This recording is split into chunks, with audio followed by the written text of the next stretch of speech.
హరీష్ రావు రాజకీయ భాగోతం సీఎం బయట పెట్టడం వల్ల ఇరిటేషన్తోని ఒక అసహనంతోని మాట్లాడుతున్న మాటలు తన యొక్క స్టేట్ ఆఫ్ మైండ్, తన యొక్క మైండ్ సెట్ లేదంటే స్టేట్ ఆఫ్ మైండ్కి ఉదాహరణ. నిన్న అందరు కూడా ఏమంటారు, సిద్దిపేట చిల్లరరావు అనే కాడికి వచ్చిన పరిస్థితి ఉన్నది.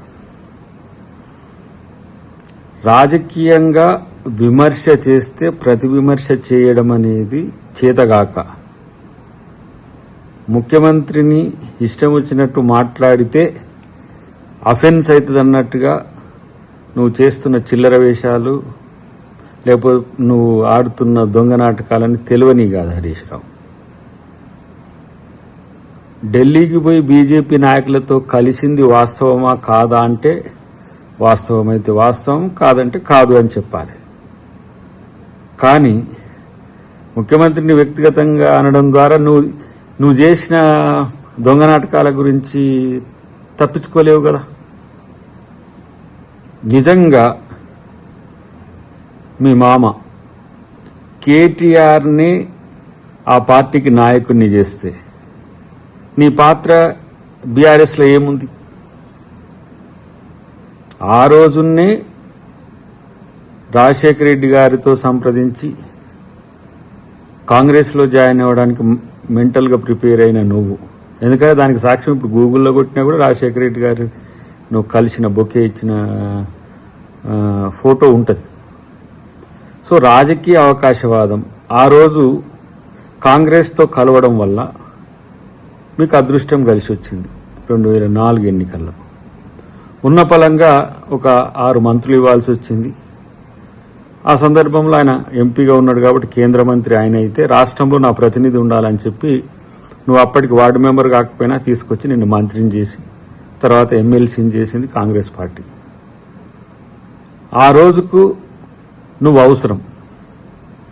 కానీ నీ బ్లాక్మెయిల్ రాజకీయాలన్నీ, నీ యొక్క ఆలోచనలన్నీ తెలుసుకున్న కేసీఆర్ తన కుటుంబాన్ని దించుకున్నాడు.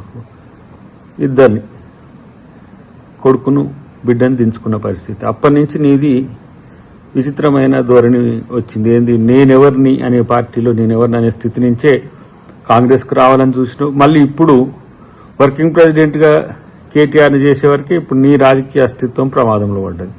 రేవంత్ రెడ్డి అంటే ఆయన ఓ చిల్లర, ఆయన ఇప్పటికీ చాలా సార్లు చిల్లర మాటలు మాట్లాడిండు. ఆయన మాటకు క్రెడిబిలిటీ ఉంది అసలు?